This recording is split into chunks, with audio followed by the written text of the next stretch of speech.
Audiolibros, serie 0012, Psicología del Matrimonio. Esta serie está diseñada para el análisis y desarrollo de la comunicación en el matrimonio. Sin más preámbulos, queda con ustedes el consejero en Desarrollo Humano Integral Psicológico, Juan Manuel Burgoa, con el tema Análisis de la funcionalidad familiar.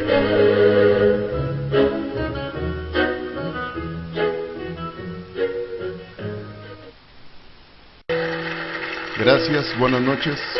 Pueden ocupar sus lugares, sean todos bienvenidos a esta bella noche que vamos a tener en este día. Puede ocupar su lugar y en este bello estado de Quintana Roo que nos tocó el día de hoy dar esta conferencia. Vamos a iniciar con esta oración a nuestro Dios pidiendo que su bendición sea para con nosotros en este día. Padre, en esta hora de la tarde agradecemos cada una de las circunstancias que se han presentado en nuestras vidas. Sabemos que las circunstancias son el elemento que tú utilizas para poder desarrollar nuestra madurez intelectual y emocional dentro de cada área. Por tal motivo pedimos que la aplicación de cada uno de estos términos nos permita ampliar nuestros conocimientos para poder crecer conforme a tu voluntad. En esta hora te pedimos que tu bendición sea para con nosotros en el nombre de Jesús. Amén. Damos gracias a Dios. Uno de los textos más comunes que se utilizan cuando una persona se va a casar es el que dice: por tanto dejará el hombre a su padre y a su madre y se unirá a su mujer y serán una sola carne. Hoy vamos a analizar o vamos a empezar sobre estos verbos que aparecen aquí. Vamos a estar viendo tres verbos: el verbo dejar, el verbo unir y el verbo ser. El tema de esta conferencia es análisis de la funcionalidad familiar, o en otras palabras, ¿qué tan funcional es tu familia? Esta es una de las frases más conocidas para la humanidad, debido a que cada vez que hay una boda se menciona.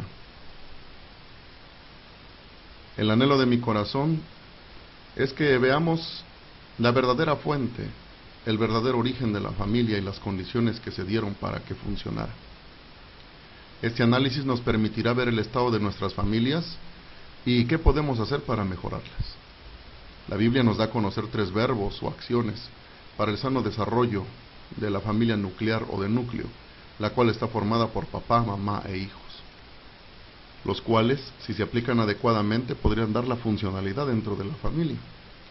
El primer verbo a analizar es la palabra dejar o dejará. El verbo implica soltar a su familia de origen, lo cual se logra si se respeta la estructura familiar individual o la familia nuclear, que fue la familia que Dios creó en su sabiduría. Muchas ocasiones esto no se respeta. El lograr entender esto nos lleva a saber que fue la idea de Dios la que formó a la familia y no la idea de la sociedad, a la cual muchas veces el cristiano hace más caso que a la Biblia. Quiero hacer un énfasis dentro de este momento, en este punto, y la pregunta es: ¿quién fue el que dijo esas palabras? Por tanto dejará el hombre a su padre y a su madre. ¿Fue Dios o fue Adán?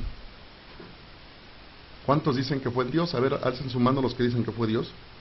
No me contesten, solo alcen su mano en el sentido de poder analizar esto. No vamos a entrar en un debate. Alcen su mano las personas que dicen que fue Adán. Muy bien. Si usted checa en la Biblia, no fue Dios el que dice específicamente esto, sino fue Adán. Porque Adán es un hombre que tiene una madurez emocional y entiende la importancia y lo fundamental que es el poder desarrollar el individuo. El hombre maduro siempre va a optar por querer crecer con su pareja y no al lado de su familia de origen. Esto sería lo normal, mas sin embargo, ¿qué es lo que pasa cuando vemos que en el momento en el que el hijo está dispuesto a salir de la casa, los padres le dan ofrecimientos tales como: esta es tu casa, puedes ocupar el cuarto o tu cuarto si deseas, construye en el terreno, Ocupa el lugar que te pertenece. No te vayas, le dice. Quédate con nosotros, hazlo por tu madre. Estas son algunas de las cosas que en lugar de impulsar este matrimonio, lo limitan y lo obstaculizan para su crecimiento. Es triste y vergonzoso a la vez el observar cómo muchos padres de familia, vía satélite, podríamos decir, con estos pequeños celulares que tenemos en nuestra mano, todo el tiempo le están preguntando al hijo, ¿cómo estás? A la hija, ¿cómo estás? ¿Cómo te está manteniendo bien ese hombre? ¿Está trabajando esa persona que sabes que no es de mi agrado, pero al fin fue tu decisión? Muchas ocasiones la hija habla por teléfono y le dice, papá, fíjate que Roberto no me compró zapatos. Y en ese momento le dice el padre muy celoso y muy dadivoso, no te preocupes, hija, para eso tienes padre, yo te voy a comprar los zapatos. Muchos están riendo ahorita porque saben que eso es cierto. Dadivosos hubiesen sido en el momento que a veces la hija te pedía permiso para salir, pero en muchas ocasiones no hacemos ese tipo de acciones en el momento, lo hacemos después, arruinando la vida del otro. Allí está el papá o la mamá enterados de si comen, si no comen, si hay pañales desechables, si hay para la leche, si no hay, y todo este tipo de problemas se da porque los padres no aprenden a soltar. Tenemos la típica situación de los padres que creen que al construir esa casa enorme, los padres van a poder tener a sus hijos todo el tiempo ahí guardados dentro de ese hogar. Hay padres que han construido sus 2, 3 recámaras creyendo que ahí los van a tener para siempre, cuando realmente nunca fue el propósito de Dios, ni tampoco es un desarrollo sano socialmente.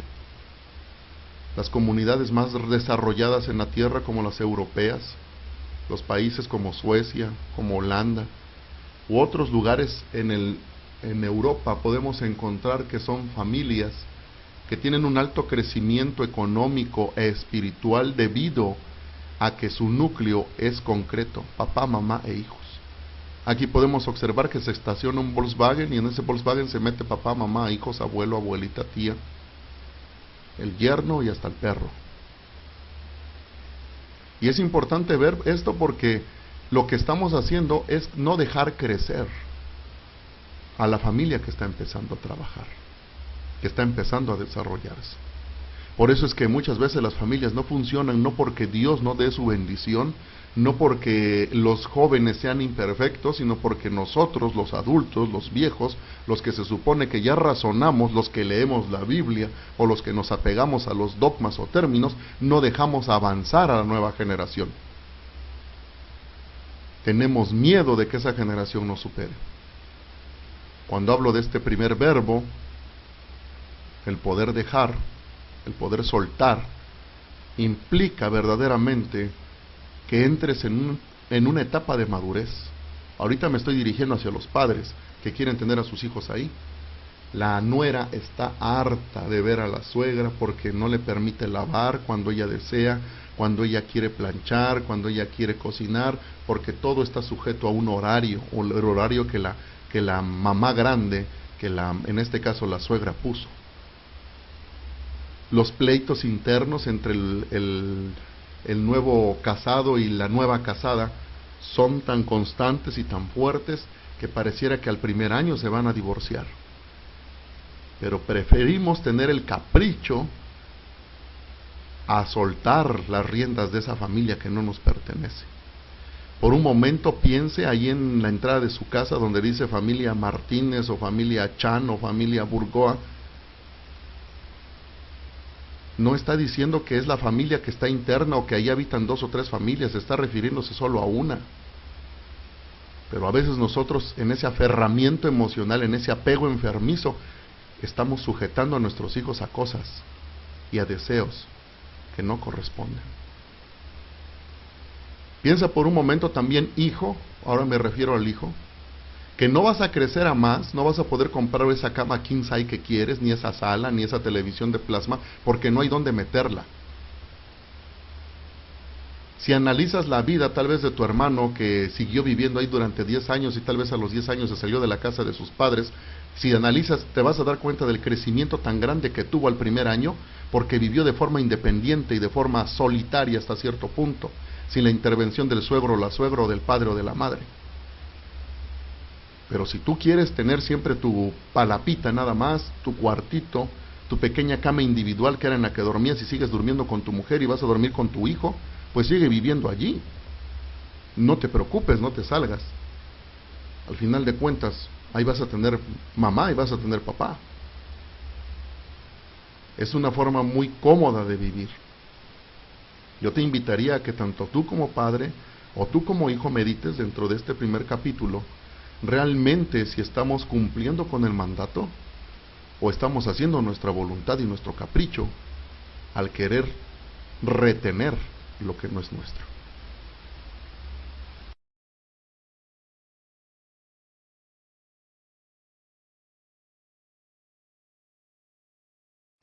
El segundo verbo que encontramos es el verbo unir.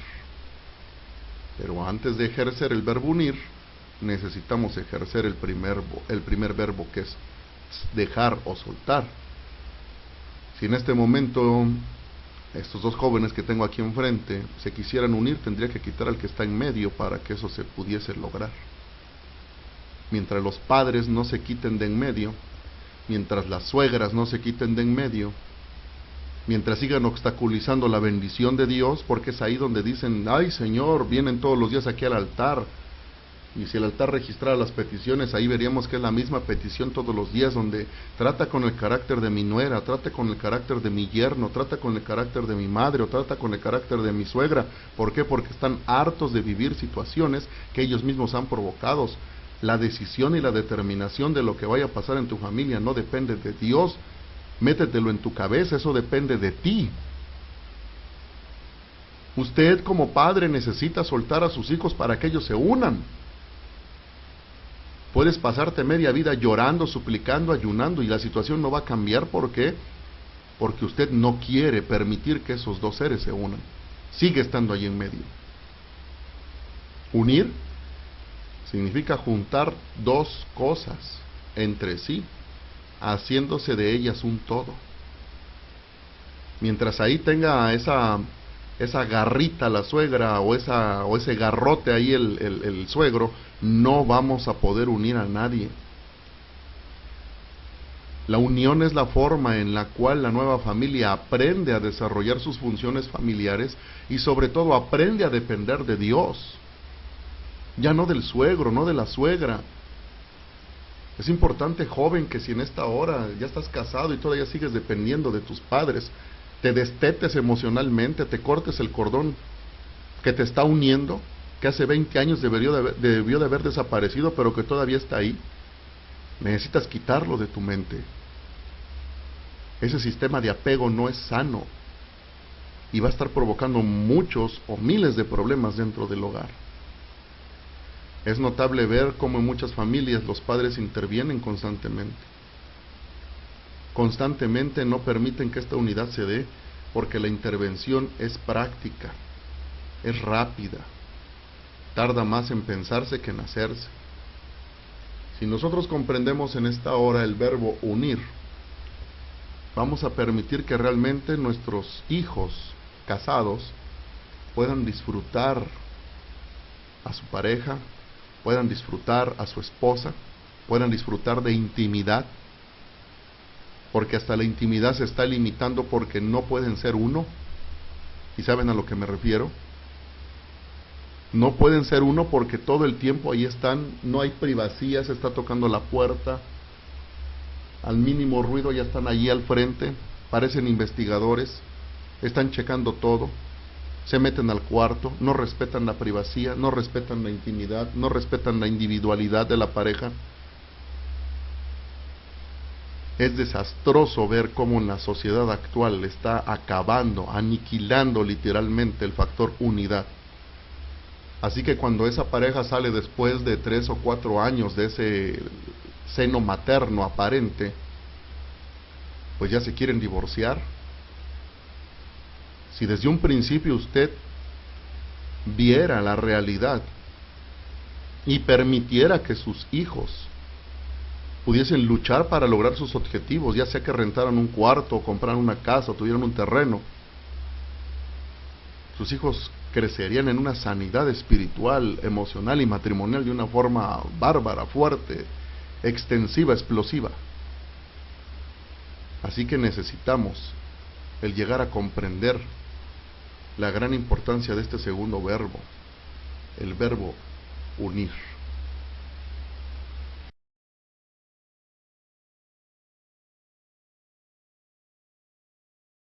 El tercer verbo que nos lleva a analizar la escritura es el verbo ser. Vuelvo a mencionar, para llegar a ser se debió de haber dejado, unido, y el tercer factor sería ser. Ser es la esencia de algo. Ejemplo, el ajo no sabe a cebolla porque su esencia es ser ajo. La familia no fue creada para vivir en un clan, en una tribu, en una comunidad, hablando que tengan los mismos factores internos o que utilicen los mismos objetos, sino fue creada para que tuviera una individualidad. La naranja no puede ser limón, y la familia no se puede llegar a una función original si los padres de ambos no dejan que la gente sea ella misma, no dejan que los hijos sean ellos mismos. El hijo necesita ser el mismo para poder tener un crecimiento. Pero ¿por qué si a pesar de que la nueva familia está sin intervención de los padres, los problemas siguen existiendo? La respuesta es porque cada familia tiene una estructura. Imaginémonos a las familias en formas geométricas, cuadrados, triángulos, rectángulos, círculos. Si tratamos de unirlas entre sí, para que sean iguales, tendríamos que romper una de ellas para meter a la otra. Por eso nunca fue la idea de Dios.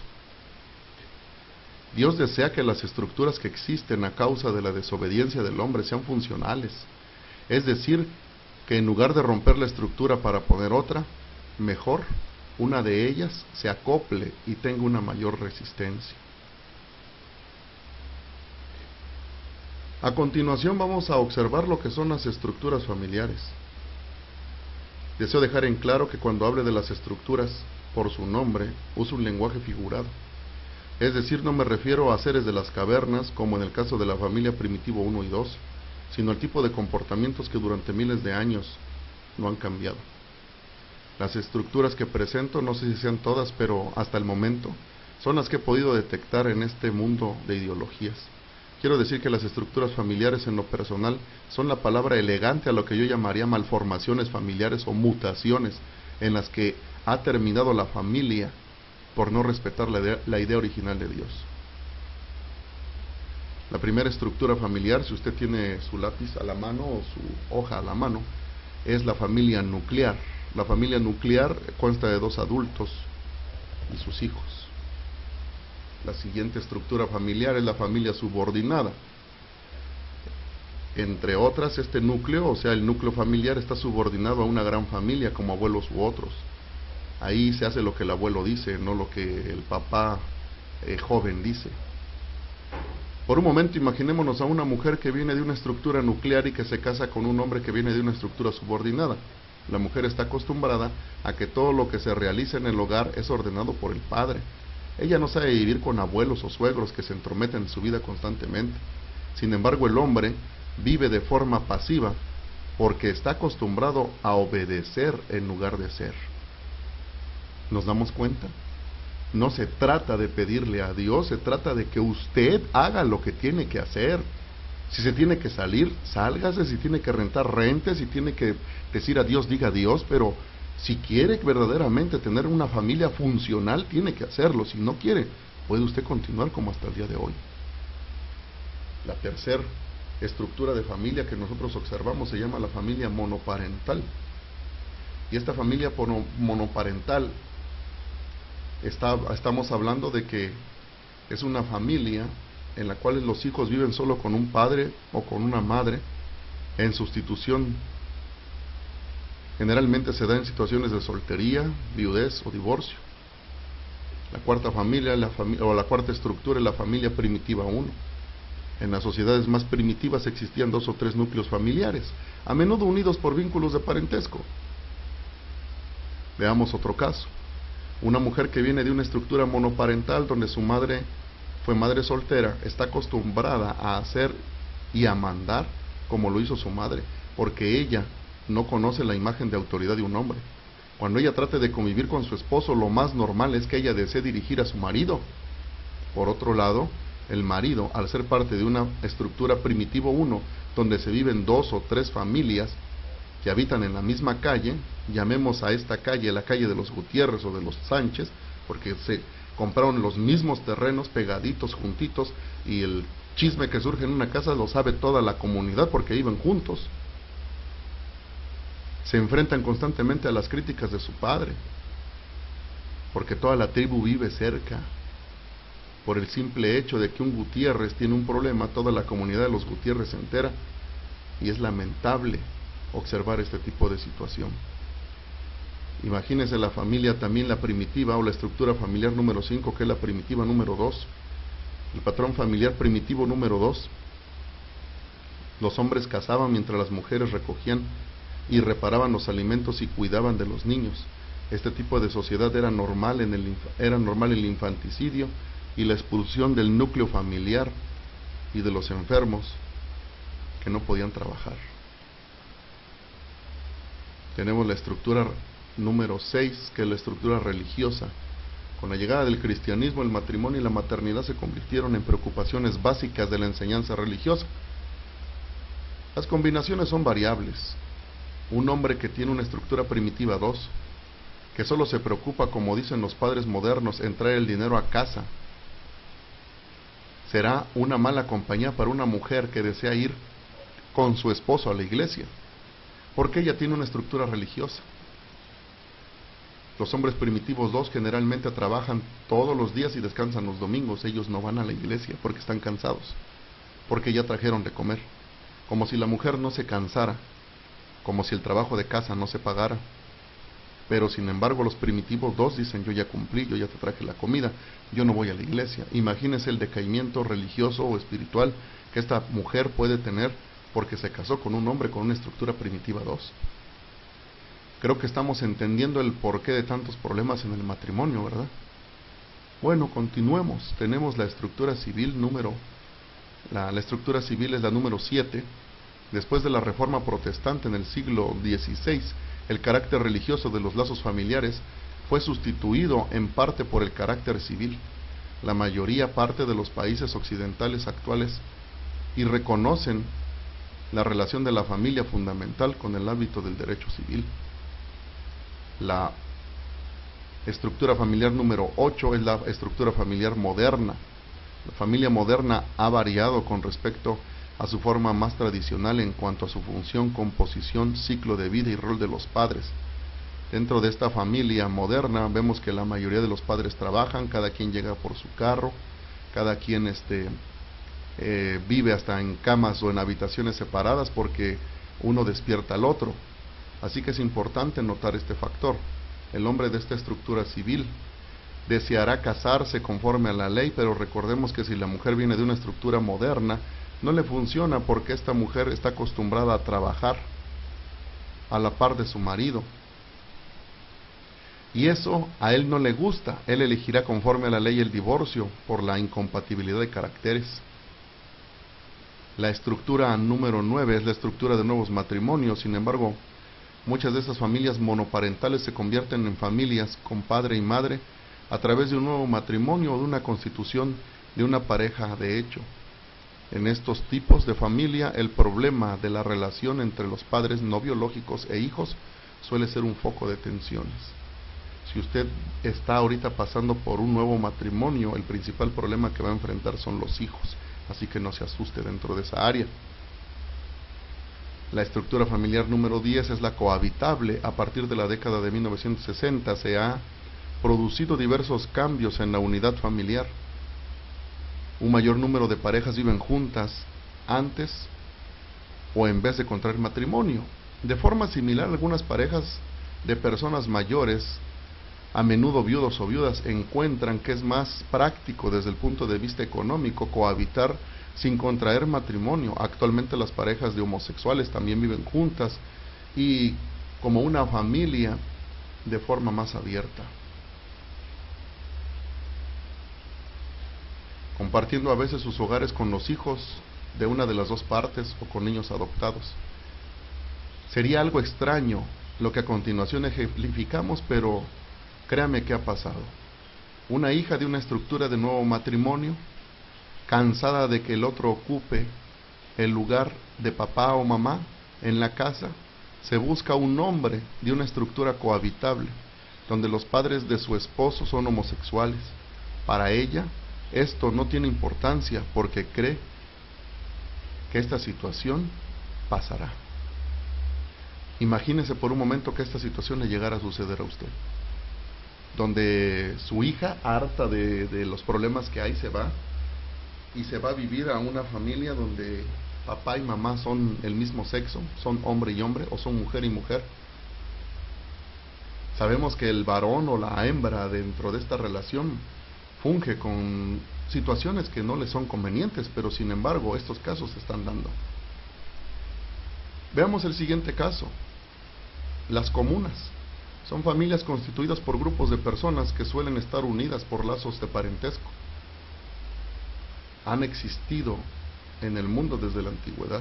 Estas familias o estas unidades familiares aparecieron en el occidente en las décadas de 1960 y 1970. Ahora, no se imagine y vea qué sucederá si su hijo o su hija, dependiendo de su estructura a la que él pertenece, se busca una pareja de una estructura familiar donde no existen tíos o tías, ni padres ni madres, solo amigos, quienes serán los que responden por la integridad de esa familia. ¿Qué haría usted?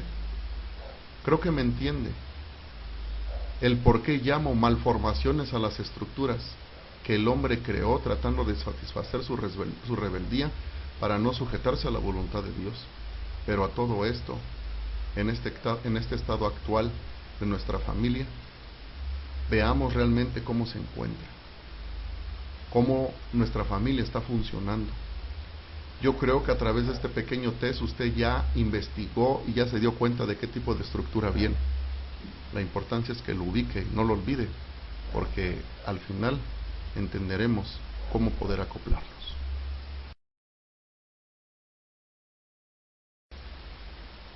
Si en este momento yo le preguntara al papá o a la mamá qué función tienen dentro de la familia, me dirían como si estuviéramos hablando de un juego de niños.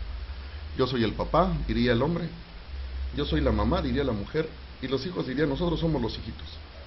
Ese es el cuadro que generalmente vemos dentro de las familias. La gran mayoría de las familias encontramos que la madre o el padre tienden a quejarse porque los hijos no ayudan en los quehaceres del hogar o no se suman a las actividades de la casa. Vemos a hijos que no recogen ni siquiera su plato donde ellos comen. Es triste ver cómo muchas madres ya no les interesa el realizar los quehaceres de la casa. Los cestos de basura están rebosando, los baños solo se lavan cuando hay visitas, la mesa ya no se pone para comer con los utensilios que se solía tener antes. El padre se ha transformado en el ser que solo llega en la noche porque jamás tiene tiempo para estar con los hijos y mucho menos con la esposa. Es él el que más se queja de lo que ve, porque al llegar a la casa observa todo, pero no hace nada por solucionarlo. Cuando en casa se pide una razón del por qué las cosas están de esa manera, en su mayoría la gente contesta, tus hijos no hacen nada, dice la madre. Los hijos dicen, mamá se la pasa todo el día viendo la tele y acostada. Y el esposo dice, yo tengo que trabajar. En pocas palabras, nadie, absolutamente nadie, se hace responsable de las funciones de la familia. Este cuadro que vamos a presentar a continuación es un cuadro disfuncional.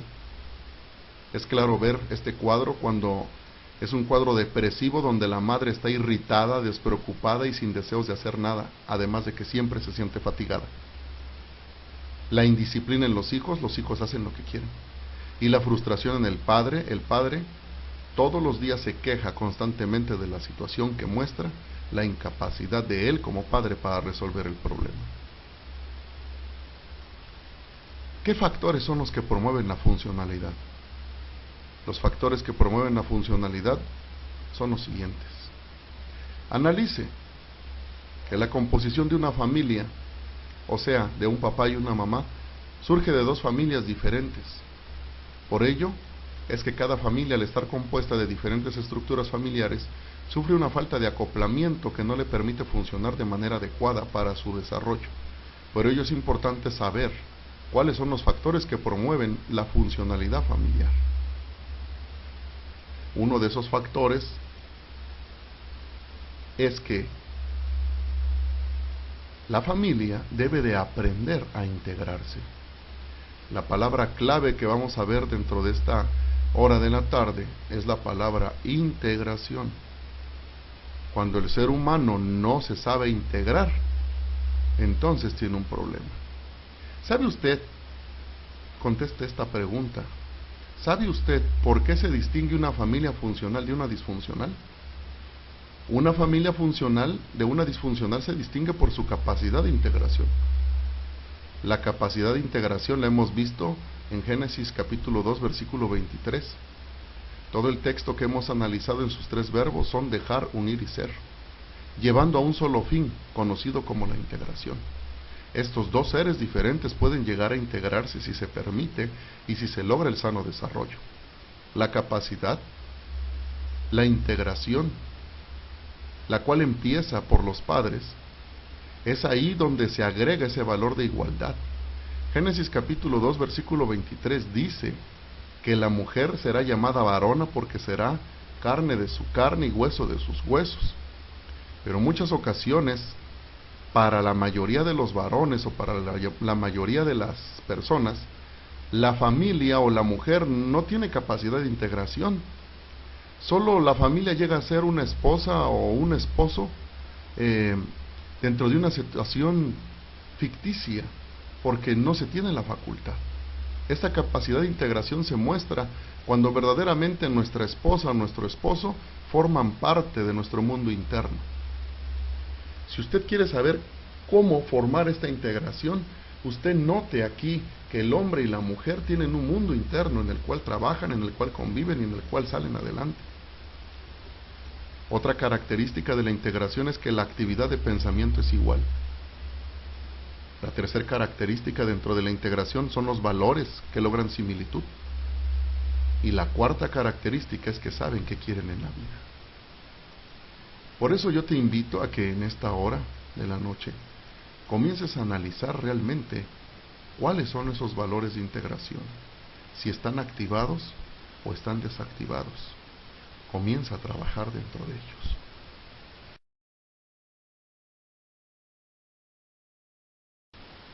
Ya que hemos analizado los tres verbos y hemos analizado las 11 estructuras familiares, y además de ello hemos observado lo que son los factores de integración, es importante llegar a conclusiones dentro de esos aspectos. Mira, para que usted pueda llegar a integrarse o hacer funcionar su familia, necesita acoplarse. La palabra acoplamiento es la palabra mágica que nosotros vamos a observar dentro de este tema. Cuando usted trata forzosamente de meter un objeto en un recipiente que no es adecuado, ejemplo, si yo quiero meter un estuche cuadrado en uno redondo, voy a terminar desbaratando uno de los dos. Muchos matrimonios se están desbaratando y están dejando de ser funcionales porque tratan de meterse uno en la vida del otro, en lugar de acoplarse. Yo quiero que analice que su estructura ósea se está acoplando a esa estructura cuadrada o redonda de la silla. Como a veces en una mesa ponemos estructuras cilíndricas como los vasos, y ponemos también estructuras planas como las charolas, en otras estructuras planas más grandes como las mesas, y todo se está acoplando. En nuestro closet tenemos espacios grandes, espacios pequeños, espacios para maletas, donde todo se acopla. Cuando usted trata de hacer a la persona a su modo y a su forma, lo único que va a terminar es desbaratando a la persona. Esta palabra acoplamiento se va a dar en base a una forma que nos va a llevar un tiempo de reflexión y a un tiempo de análisis. El acoplamiento es la parte fundamental para la integración y la funcionalidad en la familia.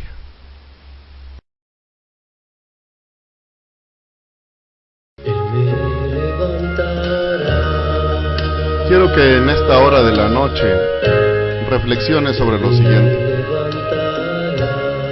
Estamos acostumbrados a pedirle al otro a que cambie. La Biblia dice dentro del libro de Efesios que usted debe de estar sujeto, y esta sujeción se está refiriendo tanto al hombre como a la mujer. No dice que debe de estar sometido, sino dice que debe de estar sujeto, para que una cosa se acople a otra. Necesita estar sujeta. La puerta se sujeta al marco, el marco se sujeta a la casa se sujeta al bloc, el bloc a los cimientos, y así sucesivamente. No va a haber un cambio dentro de la función de la familia a menos que tomemos la decisión de sujetarnos a Dios y sujetarnos dentro de esa bendición de que Él pueda soportarnos y cargarnos. Las heridas son muchas, y en este momento yo preguntar al hombre o a la mujer dentro del matrimonio cómo se siente, me diría que se siente mal, que se siente triste, que quiere renunciar, que tal vez se quiere divorciar porque su familia no funciona. Pero hoy te puedo decir que Dios puede levantar tu matrimonio, Dios puede levantar tu vida, Dios puede levantar tu familia si tú le permites tan solo que Él sujete primeramente tu vida. Acércate a Dios en esta hora, ven en este momento y permite que Dios comience a tratar con tu vida, que Él borre esas heridas, que Él trabaje con tu espíritu, que Él ministre tu corazón y que te atienda de una manera especial. En esta hora, amado Espíritu Santo, yo pido para que entendamos este principio de sujeción. Nada puede estar acoplado, nada puede estar integral a menos que haya un acoplamiento. La palabra íntegro significa de una sola pieza. Por tal motivo pedimos que los matrimonios sean trabajados dentro de esa misma área. Gracias te damos en el nombre de Jesús. Amén, Señor.